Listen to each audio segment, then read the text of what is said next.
ఏంటి గంగిరెద్దులా సింగారించుకున్నావు? ఫంక్షన్కి వచ్చిన వాళ్ళందరితో గౌతమ్ గాడి భార్య బావుంది అని పొగిడించుకోవాలనుకున్నావా?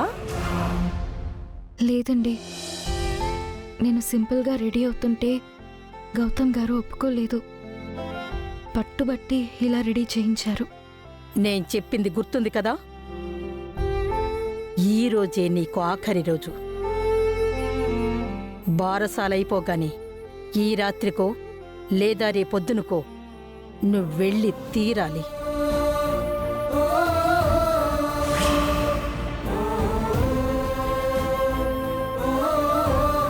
ఫంక్షన్లో ఏదైనా మళ్ళీ తిరకాసు పెట్టి ఇక్కడే తిష్టవేయాలని చూసావో పేక పిసికి చంపేస్తాను.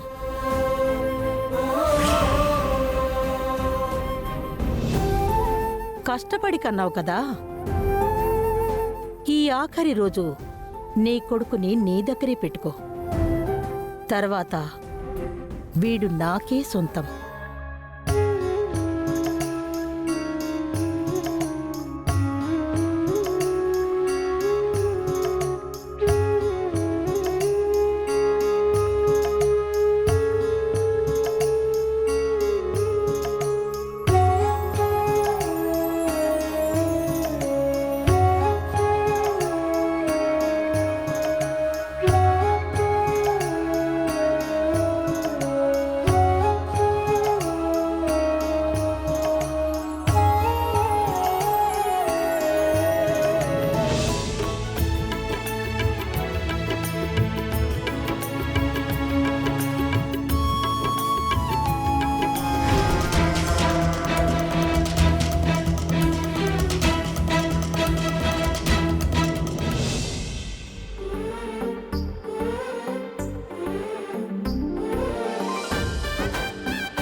రెండు దిన రండి.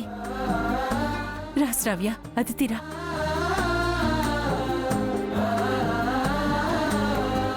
జరిగింది మనసులో పెట్టుకోకుండా మీరు ఫంక్షన్కి వచ్చినందుకు చాలా సంతోషంగా ఉందోదినా. అవుని యామిని, మీ అందరి సమక్షంలో నా మునిమనవడి బారసాల జరుగుతున్నందుకు చాలా ఆనందంగా ఉంది.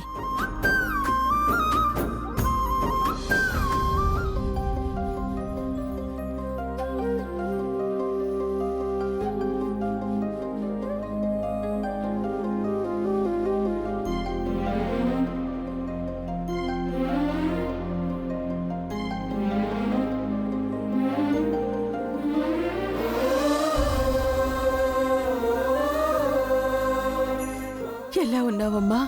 బాగున్నానమ్మా. వదిన దయ వల్ల ఈ ఫంక్షన్కి రాగలిగాను.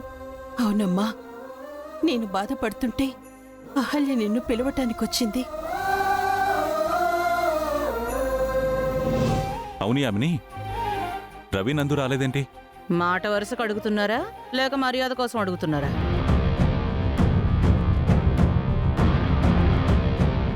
డాడీ అన్నయ్య ఆఫీస్లో అర్జెంట్ వర్క్ ఉందని వెళ్ళారు అంకుల్. కుదిరితే ఫంక్షన్ అయ్యేలోపు వస్తానన్నారు. శ్రావ్య, అన్నయ్య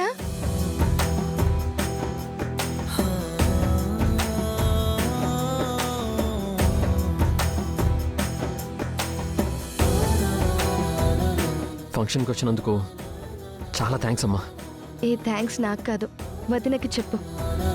వదిన వల్లే నేను రాగలిగాను. తెలుసమ్మా. నా కొడుకు ఫంక్షన్కి వచ్చినందుకు థ్యాంక్స్ ఆంటీ. థ్యాంక్స్ అదితి. మీరు మాట తప్పినట్టు మేము మర్యాద తప్పం గౌతమ్. నీకు నా మీద నమ్మకం లేకపోయినా నాకు మీ ఫ్యామిలీ మీద రెస్పెక్ట్ ఉంది గౌతమ్. అందుకే వచ్చాం.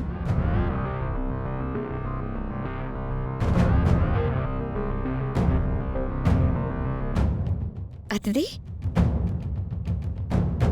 అన్నీ బాగుంటే నువ్వే ఈ ఇంటి కోడలు అయి ఉండేదానివి. ఈ ఫంక్షన్ ఇంకా గ్రాండ్గా జరిగి ఉండేది అతిథి.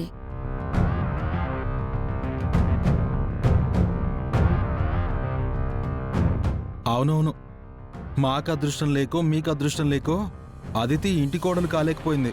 ఇంకేదో జరిగింది.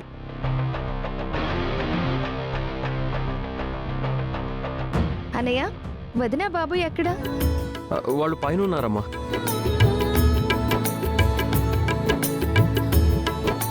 శ్రావ్య,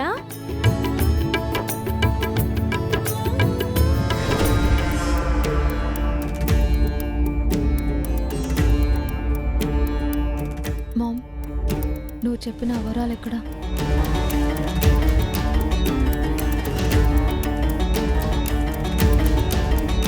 అదిగో అక్కడుంది. నువ్వు చెప్పింది నిజమే మామ్. ఈ వరాలు ఫంక్షన్స్కి డెకరేట్ చేసే దానిలో లేదు, చిన్నపిల్లల్ని ఎత్తుకెళ్లే దానిలో ఉంది.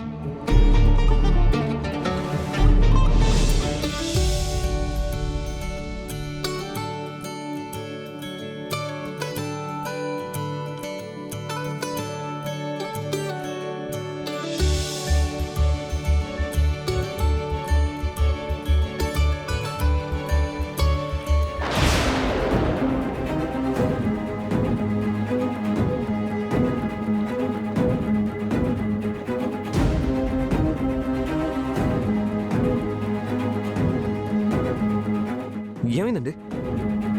చీర కుచ్చిళ్ళు కాలికి తగులుకున్నాయండి. అవునా, ఉండండి చూస్తాను.